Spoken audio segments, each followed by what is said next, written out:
FedEx shooting also raised questions about Indiana's red flag law, and that's as investigators looked into the suspect, 19-year-old Brandon Hull. In March 2020, IMPD was called to his mother's house after he threatened suicide by cop. A shotgun was seized by officers, and Hull was sent for treatment that he checked out of moments later. At that time, prosecutors did not file a petition claiming he was not a danger to society. Now, if a civil case was filed back in 2020, it could have possibly banned Hull from buying any more guns. Hull later ended up buying the 2 assault rifles that were used in the FedEx shooting.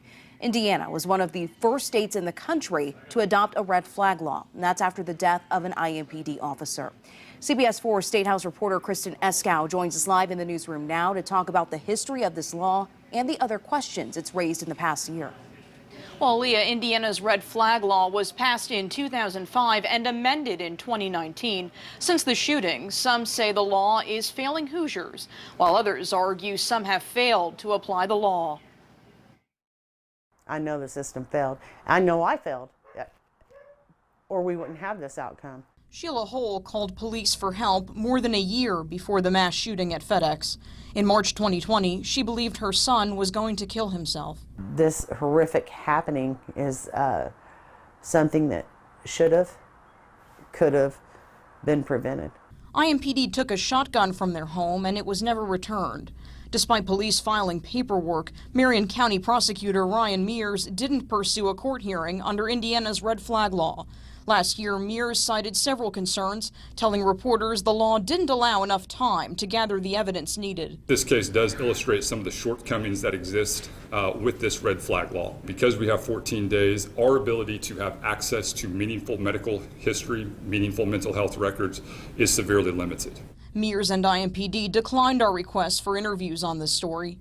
Though every county is different, some other prosecutors feel the law hasn't posed any challenges for them. Working very closely with the sheriff and with other law enforcement here, it's worked really well for us. Brent Eaton is the prosecutor in nearby Hancock County. There are times when we do have to seek records, and it might take a minute to get those things, but at the end of the day, the deadlines are there for a reason. Obviously, hindsight is always 20/20, and clearly the prosecutor's office could have done more, should have done more. Paul Helmke is the former president of the Brady Center to Prevent Gun Violence and the former mayor of Fort Wayne.